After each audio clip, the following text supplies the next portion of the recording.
하나님은 우리와 함께 하십니다. 이를 두고 임마누엘이라고 합니다. 이사야 7장 14절에 보게 되면 보라 처녀가 잉태하여 아들을 낳을 것이니 그 이름을 임마누엘이라 하리라. 이를 번역한즉 하나님이 우리와 함께 하시다 함이니라. 임마누엘은요, 하나님이 우리와 함께 하신다는 의미가 있는 것입니다. 저는 지금 이 시간 우리가 예배드리고 있는데 성삼위 하나님께서 함께 하시는 걸 믿습니다. 그리고 저는 문제, 사건, 일 만나게 될 때요, 하나님이 나와 함께 하시는 임마누엘의 언약을 붙잡고 있기 때문에 문제, 사건, 일 속에서 하나님의 함께 하심을 누립니다. 왜냐? 성경이 약속하고 있잖아요. 하나님은 우리와 함께 하시겠다고 약속하셨지 않습니까? 그래서 성경은요, 임마누엘의 언약을 붙잡고 구원받은 우리가 승리하기를 바라고 또 그렇게 하라고 우리에게 명령하고 있는 것입니다. 왜냐하면 성경은 그리스도에 대하여 기록한 것이 성경인데요, 그리스도 다음으로 가장 많이 기록된 것이 하나님이 우리와 함께 하신다는 사실이기 때문에 이렇게 우리에게 원하고 있는 것이죠. 바라고 있는 것이죠. 성경이 대표적인 인물들을 부르실 때마다 약속하신 것이 내가 너와 함께 하겠다고 말씀하시잖아요. 구약의 선지자들을 부르실 때마다 내가 너와 함께 하겠다. 신약의 예수께서 승천하시기 바로 직전에 제자들에게 약속하신 것, 내가 너와 항상 함께 하겠다. 성령께서 내 안에 우리와 함께 하시겠다 약속하셨습니다. 이처럼 하나님은 우리에게 함께 하시겠다 약속하셨습니다. 그리스도 다음으로 가장 많이 약속된 것이 성경에 보니까요, 하나님이 임마누엘로 우리와 함께 하시겠다는 약속이죠.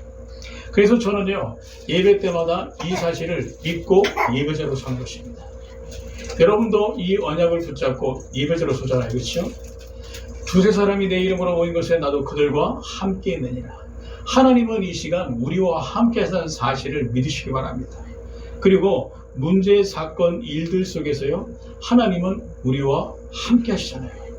그래서 우리가요, 문제, 사건, 일 만나게 될 때 불신자와 다르게 대처할 수 있는 방법이 여기 있고요, 종교인과 다르게 우리가 대처할 수 있는 비밀이 바로 여기 있는 것입니다. 그래서 저는요, 이 사실을 믿는 것입니다. 과거에도 하나님은 우리와 함께 하셨듯이 지금도 하나님은 우리와 함께 하고 계십니다. 할렐루야. 세상에 영원한 것은 없습니다. 그러나 하나님은 영원하시잖아요. 그 영원하신 하나님이 우리와 함께 하고 계십니다. 우리는 하루 24시 중에 하나님을 놓칠 때가 많이 있잖아요. 그죠? 제가 육아를 하다 보니까 아이가 이제 기기 시작할 무렵에 되게 되면 아이를 항상 눈에서 띄면 안 된다고 그러더라고요. 그래서 아이를 보게 될 때 저는요, 항상 뭘 하든지 아이에게 관심을 두고선 집에 있을 때 아이를 지켜보고 있거든요. 이처럼 하나님은 항상 우리와 함께 계십니다. 우리는 하나님을 놓칠지언정 하나님은 우리를요, 항상 주목하시면서 지켜보고 계시잖아요. 왜죠? 우리가 살고 있는 세상은 영적 문제 속에 있기 때문인 것입니다. 뉴스에 보니까 경찰이 전국적으로 치안을 한층 더 강화할 것이라고 얘기하더라고요.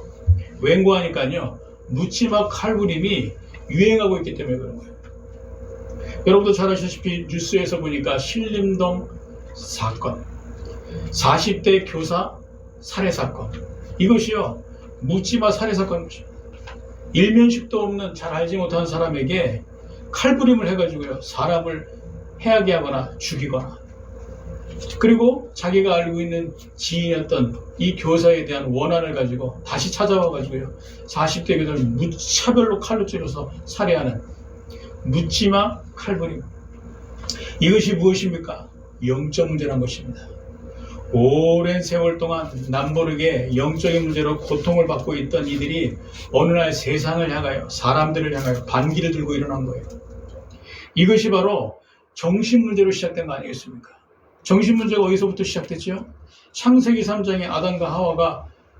원죄를 지은 영적 문제에서 시작되지 않습니까? 그 영적 문제에서 시작된 문제가 정신 문제인데 이 정신 문제의 배경에 보이지 않는 사단과 어둠의 세력들이 역사하면서 사람의 생각과 마음을 사로잡고 각종 정신 문제로 몰고 가다가요. 결국에는 이러한 묻지마 칼부림과 같은 사건을 일으킬 수밖에 없도록 배후에서 조종을 하고 있잖아요. 세상은 이 사실을 알지 못합니다.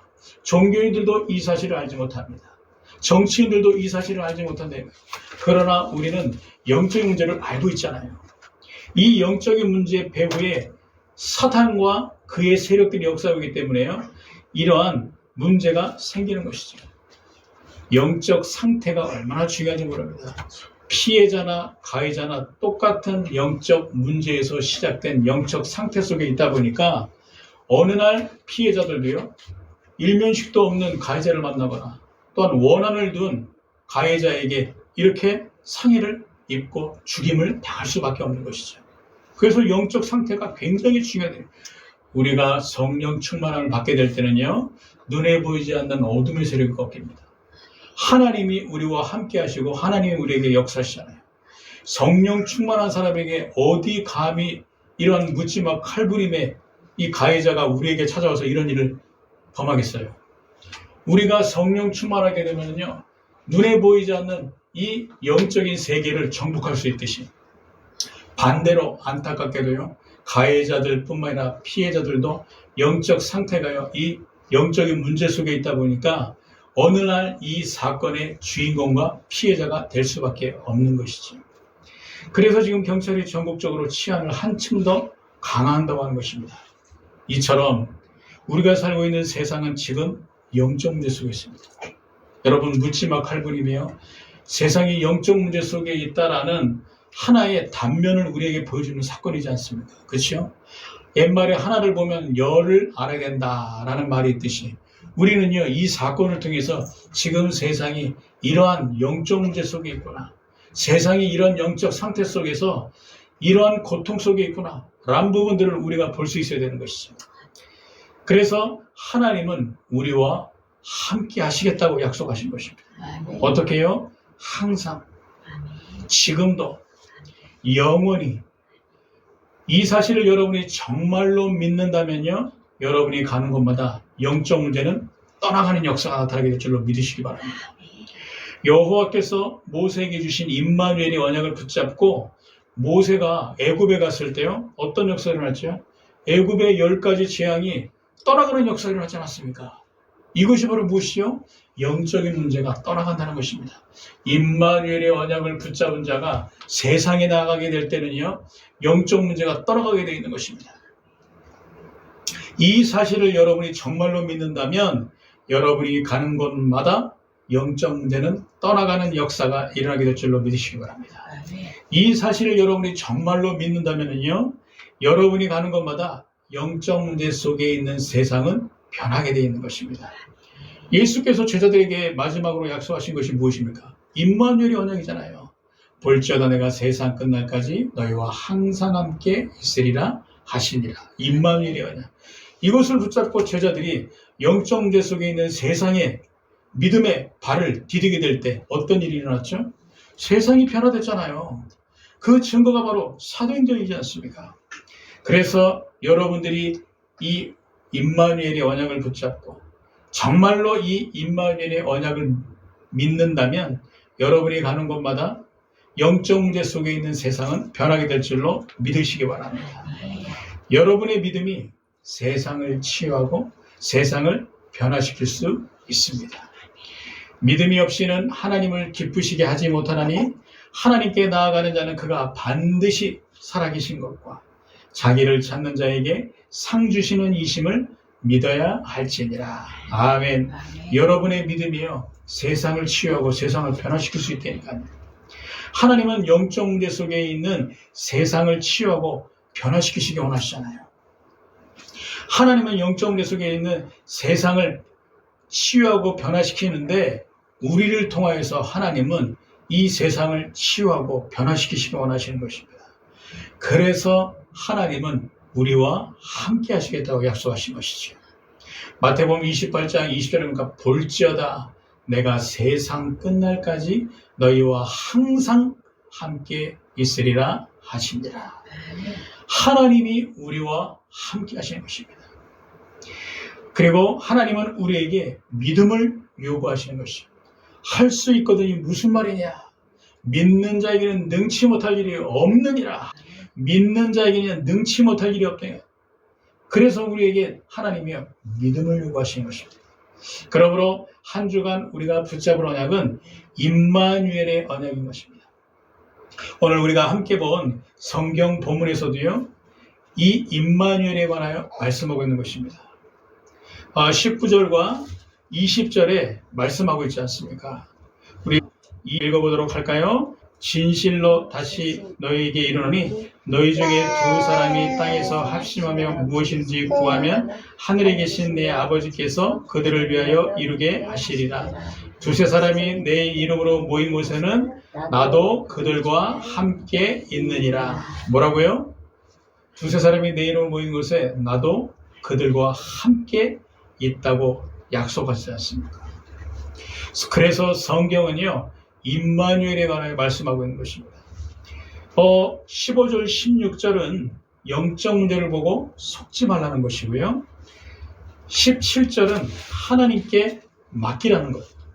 18절은 영적 문제를 넘어서라는 것. 19절은 기도의 능력에 대해서 말씀하시면서, 그래서 20절은 임마누엘의 언약을 붙잡고 어느 곳에 있든지 승리하라는 것입니다. 할렐루야. 그러므로 한 주간 우리가 붙잡을 언약은 임마누엘인 것입니다.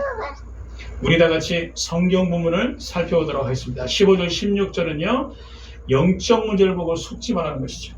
제가 읽도록 하겠습니다. 내 형제가 죄를 범하거든 가서 너와 그 사람과만 상대하여 권고하라. 만일 들으면 내가 내 형제를 얻은 것이요, 만일 듣지 않거든 한 두 사람을 데리고 가서 두세 증인의 입으로 말마다 확증하게 하라. 아멘. 여러분, 죄는 무엇이 죄입니까? 하나님을 떠난 것이 죄인 것입니다. 세상은 죄에 대해서 잘 모른다니까.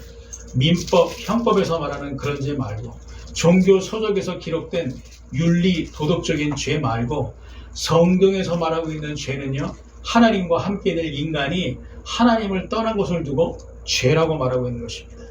그래서 모든 사람이 죄를 범하였음에, 이것이 무엇입니까? 하나님을 떠났다는 것입니다. 하나님과 함께 될 인간이 하나님을 떠났다는 것, 이것이 죄라는 것이죠. 그래서 죄인은요, 영적 상태가 마귀에게 속할 수밖에 없는 영적 상태 속에 있을 수밖에 없는 게 죄인인 것입니다. 요한일서 3장 8절을 보게 되면 죄를 짓는 자마다 마귀에게 속하나니, 죄를 짓게 되면 누구에게 속한다고요? 마귀에게 속한다는 것이죠. 영적 상태가 마귀에게 속한다는 것이죠.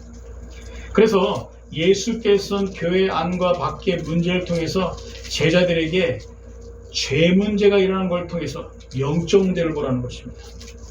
누군가 말했잖아요. 죄는 미워하되 사람은 미워하지 말라. 이 말을요, 한 사람이 기독교인인지 아닌지 저는 잘 모르겠습니다.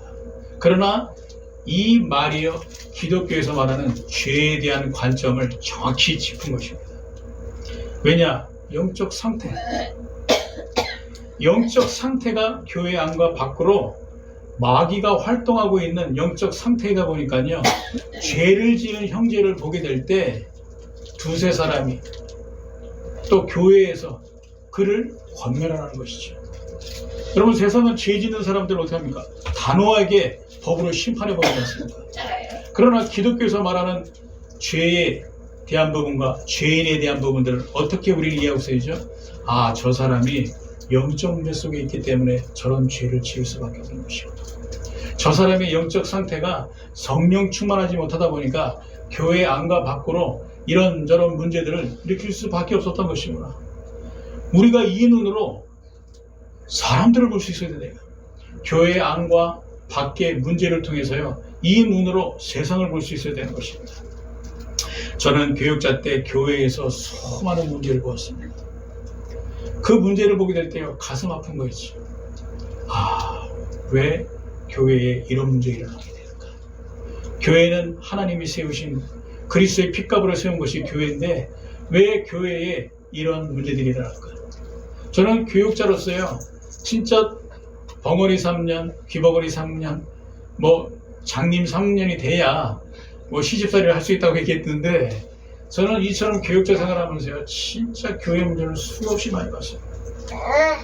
이것을 보면서 저는요, 알게 되었습니다. 뭘 알게 됐냐? 영적인 문제를 알게 됐다니까요. 진짜 문제는 영적 문제를 볼 수 없는 저를 보게 되면서 내가 문제였구나 하는 것을 보게 됐습니다. 여러분, 교회 안과 밖으로 그리스도인들 간에, 신자 간에 문제가 일어날 수 있잖아요. 경제 문제, 다툼 문제, 이권 문제, 오해 문제, 그죠? 여러 가지 문제들이 있을 수 있습니다. 근데 그 문제를 보게 될 때 저는요, 시험에 들었다니까요. 속이 답답한 거예요. 안타까운 거예요. 왜 교회에 이런 문제 일어나가지고, 왜 이런 일이 일어날까? 근데요, 그거를 보게 될 때 제 자신을 하나님 보게 하시는 거지. 네가 영적 문제를 정말로 안다면 교회 문제가 아니지 않냐. 하나님이 어느 날 저에게 깨닫게 하시는 거예요. 영적 문제를 통해서 이런 문제가 일어날 수밖에 없는 문제를 마귀가 일으키고 있지 않냐. 교회의 문제가 교회의 문제냐, 아니면 사람의 문제가 진짜 사람의 문제냐. 그 문제가 일어날 수밖에 없는 영적 문제의 장본인인 마귀가 활동하고 있는데, 너는 왜 그 문제로 인해서 고통받고 왜 흔들리고 좌지우지 할 수밖에 없는 것이냐 라는 마음을 하나님이 어느 날 저에게 깨닫게 하시는 거죠. 그래서 제가 그때 고백했습니다. 하나님, 교회 안과 밖으로 일어나는 문제들, 이게 문제가 아니군요. 제가 영적인 눈이 어두워서 영적인 문제를 들어서는 알고 있는데 이 문제를 제가 인정할 수 없는 제가 문제였군요. 맞잖아요, 여러분. 안 그렇습니까? 지금도 마귀는요, 교회 안으로 온 교회 문제를 통해 교회가 세상에 복음을 전하지 못하도록 역사하고 있잖아요. 지금도 교회 밖으로는 세상 문제를 통해 세상이 복음을 받지 못하도록 마귀가 활동하고 있지 않습니까? 예수께서는 교회 안과 밖의 문제를 통해서 제자들에게 영적 문제를 보라는 것입니다. 그래서 형제가 죄를 짓게 되면 조용히 두세 사람이 가서 그를 권하라는 것입니다. 이것이 무엇입니까? 그 형제의 잘못이 아니라는 것이죠. 그리고 그 문제를 통해서 영적 문제를 보려는 거예요. 너의 잘못도 아니고 그 형제의 잘못도 아닌 마귀가 이렇게 교회 안에 분란을 일으키는 것을 보아라. 그리고 교회 밖으로 마귀가 이렇게 역사하면서 세상에 복음 하나 알지 못하도록 이토록 역사하고 있는 마귀의 역사를 보라는 것이죠. 우리가 진짜 영적 문제를 영적 문제로 볼 수 있다면 모든 문제에 얽매이지 않게 되는 것입니다. 모든 문제를요, 수용하고 이해하고 초월할 수 있습니다. 그래서 영적 문제를요, 영적 문제로 볼 수 있어야 되는 것입니다. 그러면 영적 문제를 통해서요, 하나님은 우리에게 응답과 축복을 허락하실 수밖에 없는 것이죠. 우리가 문제 있게 될 때 여기에 얽매인다면 하나님이 어떻게 응답을 우리에게 주시겠어요? 그렇죠? 저는 그래서 지금도 제 자신을 보게 됩니다. 나는 영적 문제를 알고 있지만 지식적으로 알고 있는 게 너무너무 많구나.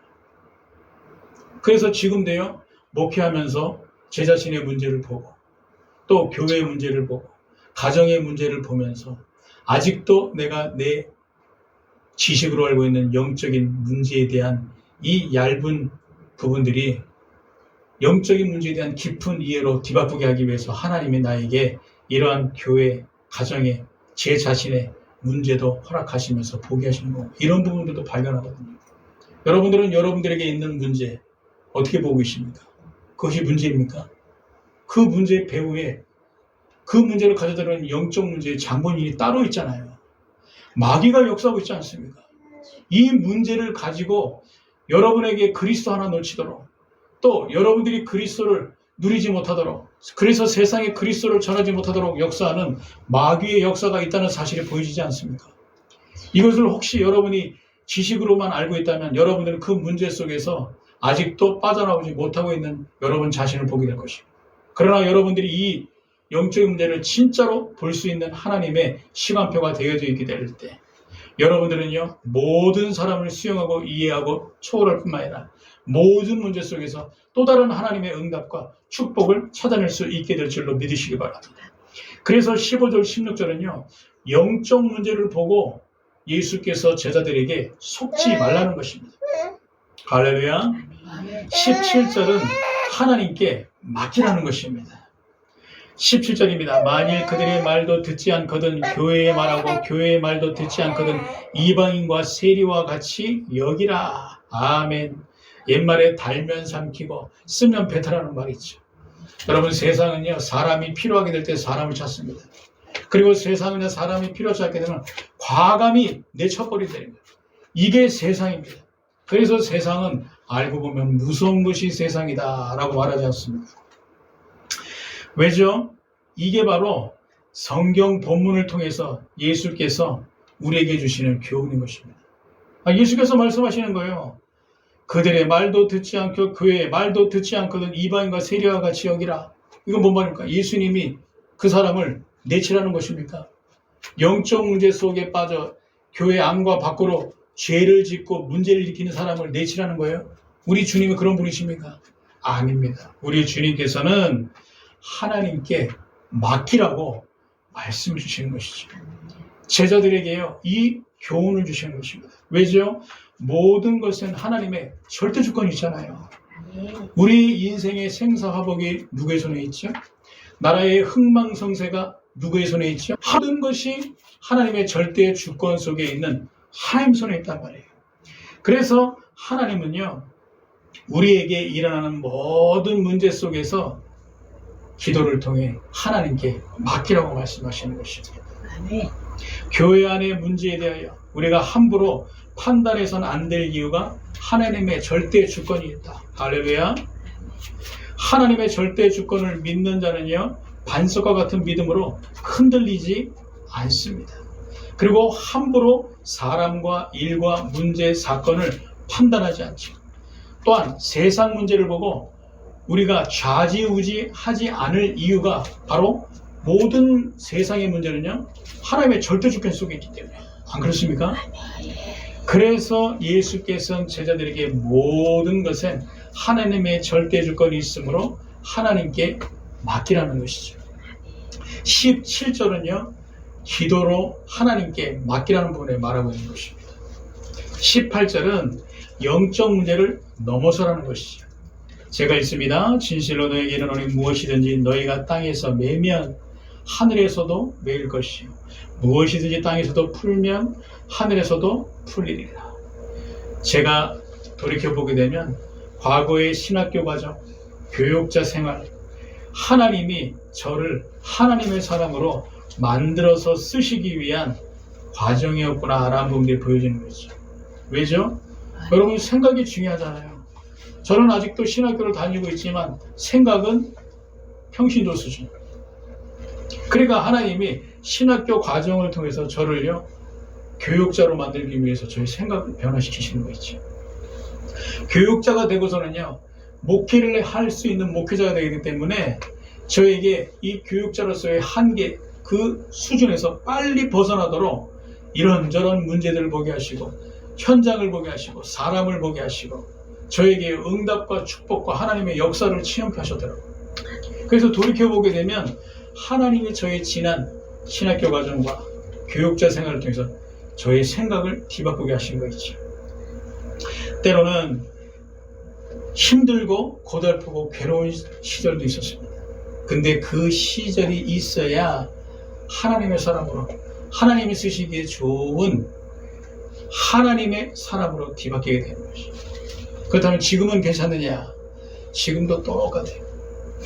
고달프고 힘들고 외롭고 무응답처럼 보이고 내세울 것이 아무것도 없는 것처럼 보입니다. 어떤 때는요, 하나님이 함께 하시는 임마누엘 언약을 붙잡자고 제가 서론에서 말씀을 전했지만 하나님이 안 계신 것 같아요.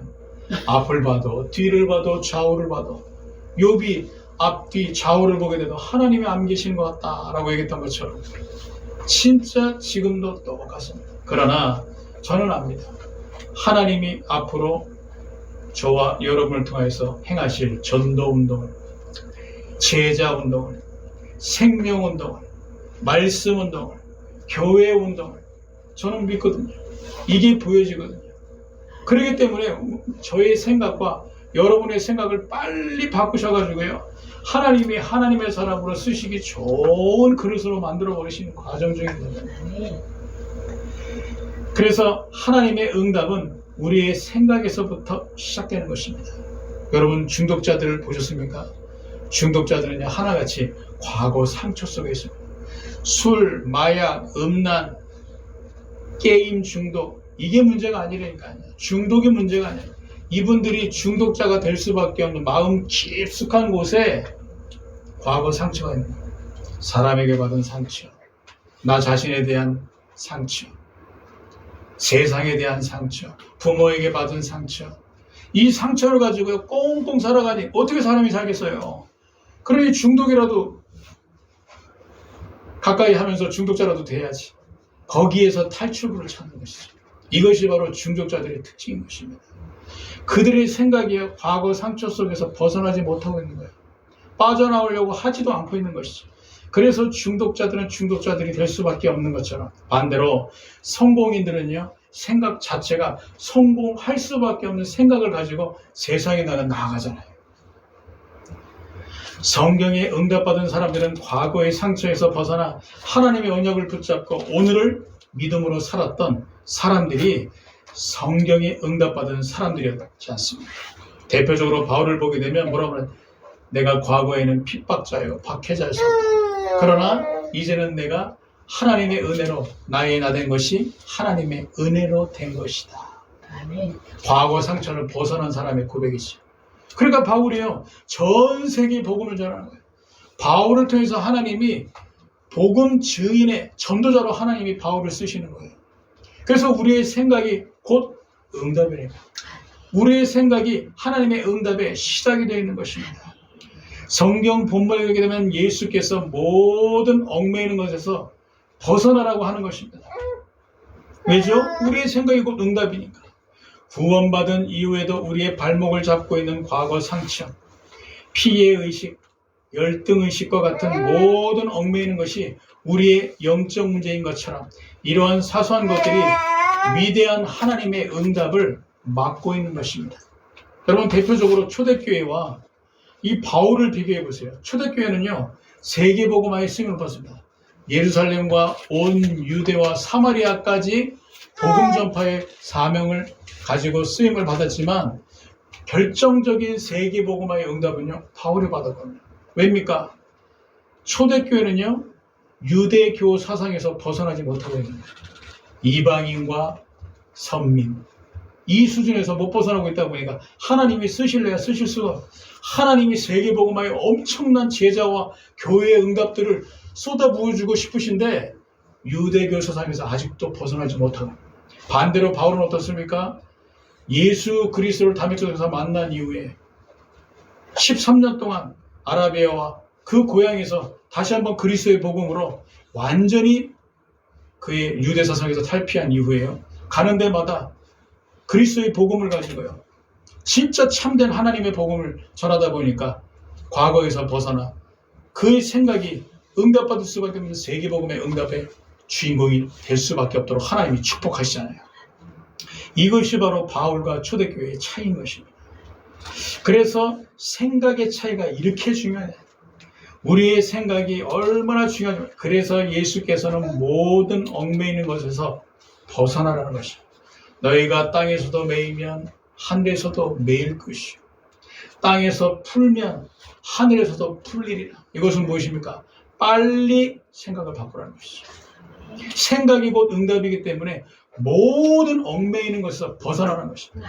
과거 상처, 피해의식, 열등의식에서 빨리 벗어나요. 왜요? 하나님은 우리에게 절대 주권 속에 그것을 허락하셔서 우리를 전도자를 쓰시기 위해서 하나님이 그런 과정을 허락하셨잖아요. 우리에게 사명을 주시기 위해서 그런 과정을 허락하셨잖아요. 이것을 정말로 아는 자는요, 과거에 감사할 수 있거든요. 나의 피해의식과 열등의식에서 벗어날 수 있습니다. 사람들을요, 이해하고 감싸줄 수 있고, 나를 초월해서 하나님의 위대한 응답의 주역으로 쓰임받을 수 있게 되는 것입니다. 그래서 여러분들은요, 이 어마어마한 하나님의 위대한 응답의 주인공이 될 사람들이 맞기 때문에 예수께서 모든 얽매이는 것에서 벗어나라고 말씀하신 것이죠. 그러므로 18절은 영적 문제를 넘어서서 하나님이 주시는 위대한 응답의 주인공이 되라는 것입니다. 19절은요, 기도 능력에 대하여 말씀하신 것입니다. 제가 읽습니다. 19절입니다. 진실로 다시 너에게 이르노니 너희 중에 두 사람이 땅에서 합심하여 이렇게 무엇이든지 구하면 하늘에 계신 내 아버지께서 그들을 위하여 이루게 하시리라. 아멘. 기도는 나의 능력을 넘어서서 하나님의 능력을 구하는 것이 기도인 것입니다. 하나님 앞에서 나의 한계를 인정하는 것이에요. 하나님의 능력을 구하는 것입니다. 저는 어머님을 볼 때마다 우리의 어머님이 하나님의 능력을 힘입어서 하루하루 사시는 분이시구나 라는 부분을 생각합니다. 왜냐? 늘 기도하시니까. 우리 어머니가요, 80이 넘으시다 보니까 내 힘의 한계를, 내 나이의 한계를 누구보다 잘 아시는 거예요. 내가 할 수 있는 것이 없구나. 그러다 보니까 모든 것을 기도로 연결하는 것이죠. 그러니까 어머니를 지켜보게 되면요, 하나님의 능력이 함께하고 하나님의 응답이 함께하는 게 저는 보여지는 거 있죠. 한 번은 옆집에 사는 우리 어머니와 동갑이신 어떤 어머님이 저한테 질문하는 거예요. 어머님은 특별히 아프신 데가 없으신가 봐 그러시더라고요. 그래서 제가 뭐라고 말할게요. 당연하죠. 우리 어머니는 기도의 사람으로 늘 하나님은 함께하고 하나님을 바라보시기 때문에 하나님 우리 어머니에게 은혜와 능력을 주셔가지고요, 특별히 아프신 데가 없어요. 이 할머님이 아무 말 못하는 거죠. 왜냐, 이 할머님은 일주일에 2번씩 병원 다니면서 물리치료 받거든. 그리고 약이라는 약을 한 움큼씩 드신대요, 하루에. 그러니 본인이 듣게 될 때 얼마나 참 부럽기도 하고 그러겠습니까? 그렇죠? 여러분, 하나님이 함께 하시는 사람은요, 나의 한계를 알기 때문에 모든 것을 기도로 뒤바꿉니다. 기도는 나의 능력을 넘어서서 하나님의 능력을 구하는 것이 기도라는 것을 알다 보니까 하나님의 능력을 구하는 것이죠. 성경 본문에 예수께서 기도에 대하여 말씀하시잖아요. 뭐라고 말씀하십니까? 합심하여 기도해라. 무엇이든지 기도해라. 그러면 하나님의 능력을 체험하게 될 것이다 라고 예수께서 기도에 대해 말씀하지 않습니다. 합심은 무엇이 합심이죠? 마음을 같이 하는 것을 합심이라고. 마음을 같이 하여 다 함께 기도하라는 것이죠. 우리 과거에 교회에서 금요 기도하게 될 때 항상 기도하잖아요. 우리 다 같이 주여 삼창하고 기도합시다 라고 하잖아요. 그러면 주여 주여 주여 하고서 우리 다 같이 기도하잖아요. 근데 어떻습니까? 지나고 보게 되면 그 허공을 향해 기도했던 그 기도들이요, 교회의 문제를 해결하는 응답으로 왔었던 것을 우리는 보았잖아요. 저도 보았거든요. 결국에는 합심의 기도가 교회의 문제를 이기고 교회가 부흥케 되는 원동력이었다는 사실을 저는요, 과거에 보았거든요. 그게 기도의 능력은 대단한 것입니다. 여러분, 진짜 두세 사람이 모인 곳에 그들이 진짜 합심하여 기도하게 되면요, 세계를 변화시킬 수 있는 하나님의 능력이 나타나는 사실을 믿으시기 바랍니다. 이 사실을 믿고 인정하는 자는요, 기도할 수 있는 것입니다. 구약에 보게 되면 사무엘의 미스바 운동, 신약에 보게 되면 대표적으로 초대교회 전도 운동 하게 될 때 합심으로 기도하고 합심으로 함께 하지 않았습니다. 합심, 무엇이든지. 기도의 사람은 얼굴에 근심이 없습니다. 왜죠? 무엇이든지 기도하게 되면 응답을 체험할 수 있으니까. 그러니까요, 기도하는 거예요. 그러면 어떻습니까? 마음의 근심이 사라지고 마음의 기쁨이죠. 그러니까 기도의 사람은 어떻습니까? 얼굴에 근심이 없다 이거예요. 항상 스마일하지 않습니까? 무엇이든지 기도하라고 예수께서 말씀해요. 왜냐? 무엇이든지 응답받을 수 있는 것이 기도이기 때문에. 그래서 기도의 사람은 얼굴에 근심이 없고 기도에서 응답받게 되면 항상 기뻐하고 범사에 감사할 수 있기 때문에 기도의 사람 얼굴에 근심이 없듯이 예수께서는 제자들에게 말씀하시는 것입니다. 무엇이든지 기도하라. 제가 메시지 할 때 간증하는 간증의 내용들 여러분 들으셨잖아요. 그렇죠? 그 간증의 내용들은요, 문제 만날 때마다 제가 기도해서 받은 응답이었던 것입니다. 저는 진짜 무식하거든요. 지식이 없어요. 그러다 보니까 붙잡고 찾는 분이요, 하나님 외에는 없는 거예요. 그때 제가 하나님께 찾고 하나님께 구했던 모든 것들이 이것이 과연 될까? 이게 하나님이 응답을 나에게 주실 수 있는 기도의 내용일까 싶은 그런 작은 것부터 큰 것까지의 모든 것들을 제가 기도하게 될 때 하나님은 결국에는요, 저에게 응답을 주셨고 그것이 저의 평생의 간증거리로 메시지 할 때마다 간증하는 간증의 내용이지 않습니까? 여러분, 우리가요, 무엇이든지 기도해야 되는 것이에요. 가정의 문제, 자녀의 문제, 우리의 깊숙한 곳에 있는 모든 문제들이 있지 않습니까? 이걸 가지고 다 기도합니다. 이것이 될까? 이것까지도? 이것이 될까가 아니라 이것까지도 다 맡기세요. 예수님께서 약속하셨어요. 무엇이든지. 예수님이 하라고 하는데 왜 무엇이든지 안 합니까? 또 어떤 분은 언약 기도만 해야 된다. 우리가 다른 종교적인 기도하면 안 된다. 그 말도 맞죠. 그러나 그거는 언약이 무엇인지 알지 못한 사람의 각인뿌리 체질을 바꾸기 위해서 잠시 필요한 단계죠. 진짜 중요한 것은 무엇이냐? 무엇이든지 기도하는 거예요.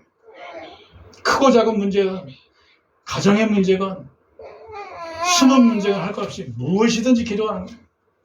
그러면 어떻게 됩니까? 그것이 나에게 간증거리로 반드시 응답으로 오게 돼 있다는 사실을 여러분들이 반드시 보게 될 것입니다.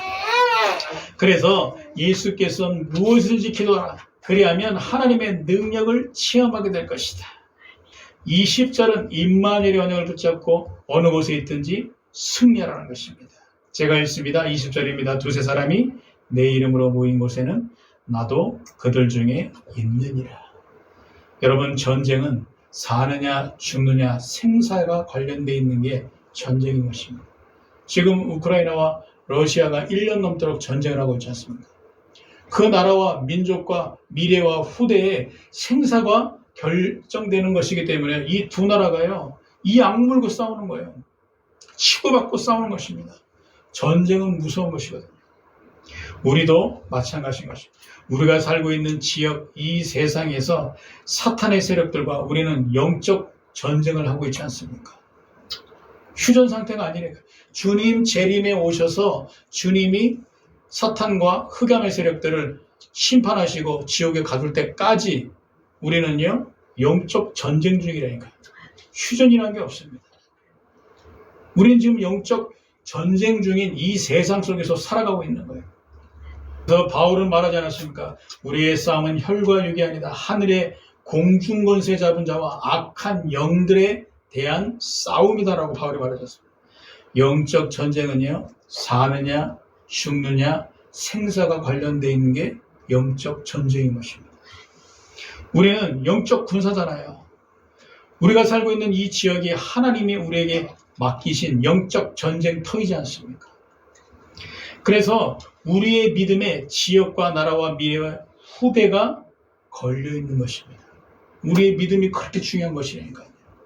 그래서 우리가 임마누엘의 언약을 붙잡고 한 주간 시작을 하는 거예요. 매 주마다 강단 말씀을 통해서 성경 본문을 통해 주시는 언약을 우리가 매 주마다 새로 붙잡고선요, 한 주를 시작하는 이유도 영적 전쟁에서 승리하기 위해서.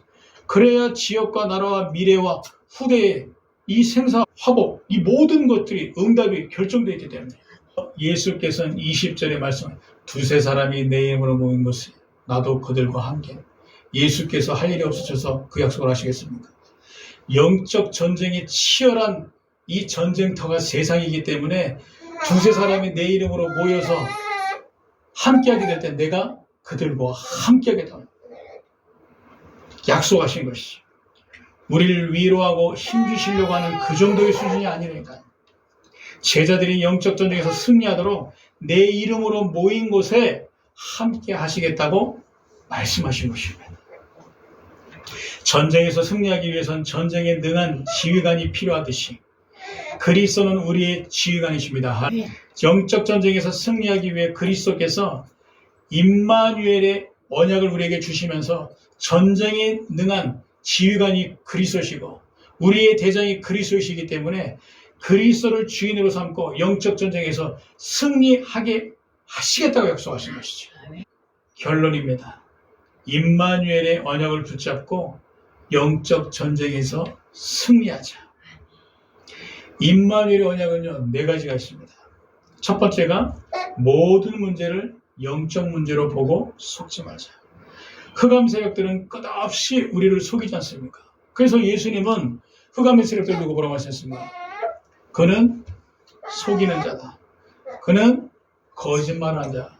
진리가 그 속에 없다. 무슨 말입니까? 속이는 자라고 합니다. 그래서 우리가요, 모든 것을 보게 될 때 영적 문제를 보고 속지 말자. 이것이 영적 문제를 가지고 영적 문제 속에 있는 세상을 변화시키고 살릴 수 있는 임마누엘의 첫 번째 언약. 두 번째는 모든 것에 하나님의 절대 주권이 있음을 믿고 하나님께 맡기자. 여러분, 흑암의 세력들은 믿음의 사람들을 제일 두려워하지 않습니다. 그 증거가 바로 히브리서 11장이지 않습니까? 믿음의 사람들이 가는 곳마다 흑암의 세력들이요 벌벌 떨고 떠나가게 되면서 하나님의 나라가 임하고 하나님의 살아계신 역사와 증거가 일어난 것이 히브리서 11장에 나와 있고 그 인물들인 것처럼 흑암의 세력들은 믿음의 사람을 제일 두려워하는 것입니다. 그래서 모든 것에 하나님의 절대 주권이 있음을 믿고 우리가요 믿음을 가지고 하나님께 맡기는 것입니다. 두 번째 언약, 세 번째 언약은 과거 상처, 피해의식, 열등의식과 같은 영적 문제를 넘어서자.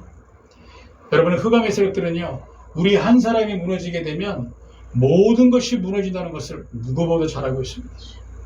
저는요 목회를 하면서 뭘 느끼냐, 나 한 사람이 무너지게 되면 우리 교회가 문을 닫는다는 것을 알기 때문에요 나를 얼마나 이 흑암 세력들이 공격하는지 저는 몸소 체험하고 있거든요. 왜냐, 제가 무너지게 되면요 교회가 무너지게 되고 교회가 무너지게 되면요 장차 우리 교회를 통해서 역사하실 하나님의 역사가요 문을 닫게 되는 것입니다.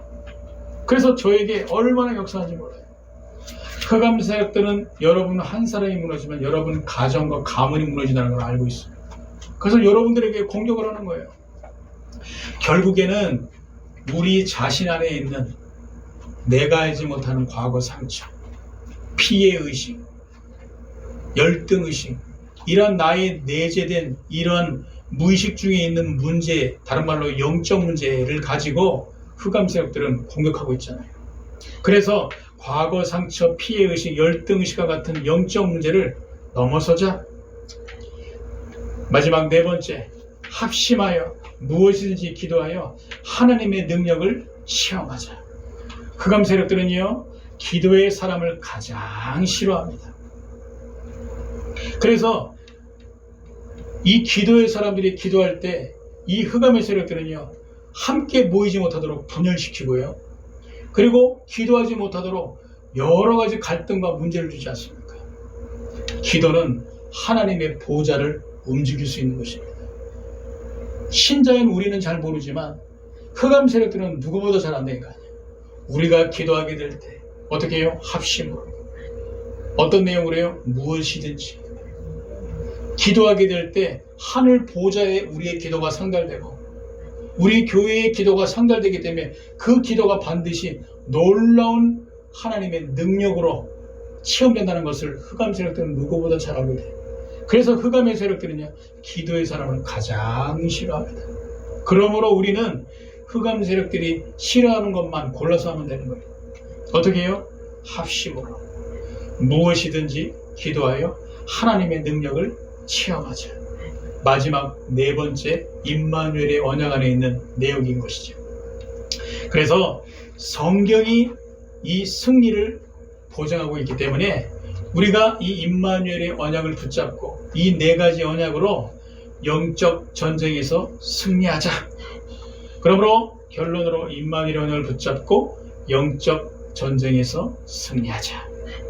기도하고 마치도록 하겠습니다. 하나님, 오늘 우리에게 주신 임마누엘의 언약을 붙잡고 한 주간도 우리가 있는 모든 곳에서 영적 전쟁에서 승리케 하옵소서.